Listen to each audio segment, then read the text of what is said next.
मिश्रा जी के यहाँ पहला लड़का हुआ तो पत्नी ने कहा, बच्चे को गांव के सरकारी विद्यालय में शिक्षा दिलवाते हैं। मैं सोच रही हूँ कि सरकारी विद्यालय में शिक्षा देकर उसे अच्छा नागरिक बनाऊंगी। मिश्रा जी ने पत्नी से कहा, अच्छा नागरिक बनाकर इसे भूखा मारना है क्या? मैं इसे बड़ा अफसर बनाऊंगा ताकि जिंदगी में कामयाब बने। मिश्रा जी सरकारी बैंक में मैनेजर के पद पर थे। पत्नी धार्मिक थी और इच्छा थी कि बेटा संस्कारी बने, लेकिन मिश्रा जी नहीं माने। दूसरा लड़का हुआ, पत्नी ने जिद की, मिश्रा जी इस बार भी ना माने। तीसरा लड़का हुआ, पत्नी ने फिर जिद की, लेकिन मिश्रा जी एक ही रट लगाते रहे, कहां से खाएगा, कैसे गुजारा करेगा, और इस बार भी नहीं माने। चौथा लड़का हुआ। इस बार पत्नी की जिद के आगे मिश्रा जी हार गए। अंततः उन्होंने उसे सरकारी विद्यालय में शिक्षा दीक्षा दिलवाने के लिए भेज ही दिया।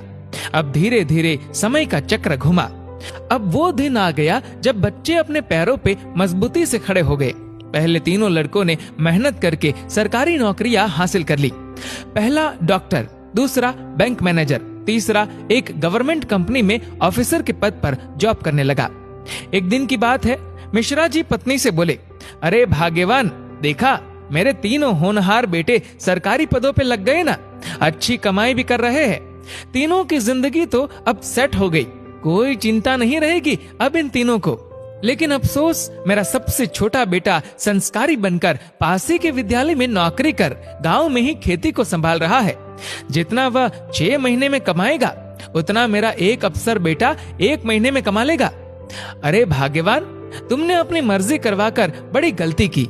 तुम्हें भी आज इस पर पश्चाताप होता होगा, मुझे मालूम है, लेकिन तुम बोलती नहीं हो। पत्नी ने कहा, हम में से कोई एक गलत है और इस बात का दूध पानी का पानी हो जाना चाहिए। चलो अब हम परीक्षा ले लेते हैं चारों की, कौन गलत है कौन सही पता चल जाएगा। दूसरे दिन शाम के वक्त पत्नी बाल बिखरा अपनी साड़ी का पल्लू फाड़कर और चेहरे पर 1-2 नाखून के निशान मारकर आंगन में बैठ गई और पतिदेव को अंदर कमरे में छिपा दिया। बड़ा बेटा आया, पूछा, मम्मी क्या हुआ? जवाब दिया, तुम्हारे पापा ने मारा है। पहला बेटा बोला, बुढ़ा सठिया गया है क्या? कहाँ है, बुलाओ। मम्मी ने कहा, वो घर पर नहीं है, बाहर गए हैं। पहला बेटा बोला, आए तो मुझे बुला लेना, मैं कमरे में हूँ, मेरा खाना निकाल दो, मुझे भूख लगी है। ये कहकर कमरे में चला गया। दूसरा बेटा आया, पूछा तो मम्मी ने वही जवाब दिया। दूसरा बेटा बोला, क्या पगला गए हैं इस बुढ़ापे में? उनसे कहना चुपचाप अपनी बची कुची जिंदगी गुजार ले।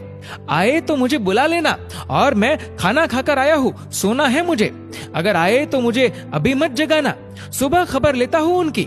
ये कहकर वो भी अपने कमरे में चला गया। तीसरा बेटा आया, वजह पता चलते ही वो तो आग बबूला हो गया। इस बुढ़ापे में अपनी औलादों के हाथ से जूते खाने वाले काम कर रहे हैं। इस बेटे ने तो मर्यादा की सारी हदें पार कर दी। ये कहकर अपने कमरे में चला गया। मिश्रा जी अंदर बैठे बैठे सारी बातें सुन रहे थे। ऐसा लग रहा था कि जैसे उनके पैरों के नीचे से जमीन खिसक गई हो और उनके आंसू नहीं रुक रहे थे। किस तरह इन बच्चों के लिए दिन रात मेहनत करके इन्हें पाला पोसा, बड़ा आदमी बनाया, जिनकी तमाम गलतियों को मैंने नजरअंदाज करके आगे बढ़ाया, और ये ऐसा बर्ताव अब तो बर्दाश्त ही नहीं हो रहा। इतने में चौथा बेटा घर में ओम ओम ओम करते हुए अंदर आया। माँ को इस हाल में देखा तो भागते हुए आया। पूछा तो माँ ने अब गंदे गंदे शब्दों में अपने पति को बुरा भला कहा। तो चौथे बेटे ने माँ का हाथ पकड़कर समझाया कि माँ, आप पिताश्री की अर्धांगिनी हो, वो आपके बिना अधूरे है।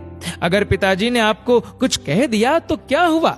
मैंने पिताजी को आज तक आपसे बदतमीजी से बात करते हुए नहीं देखा। वो आपसे हमेशा प्रेम से बातें करते हैं। जिन्होंने इतनी सारी खुशियां दी, आज नाराजगी से पेश आए तो क्या हुआ? हो सकता है आज उनको किसी बात को लेकर चिंता रही हो ना हो माँ, आपसे कहीं गलती जरूर हुई होगी।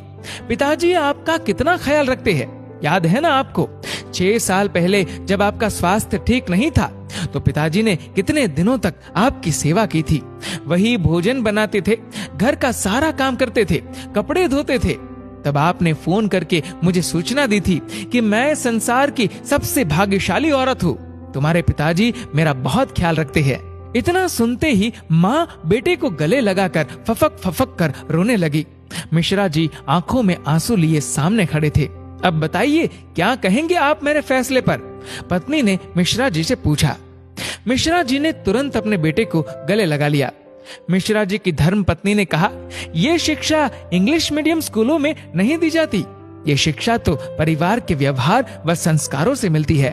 अब मिश्रा जी को एहसास हुआ, जिन बच्चों पर लाखों खर्च करके डिग्रियां दिलाई, वे सब तो नकली निकले। जीवन का अंतिम समय कैसे व्यतीत होगा, इसका फैसला आपका धन नहीं, बल्कि आपके द्वारा किए गए व्यवहार और दिए हुए संस्कार तय करेंगे।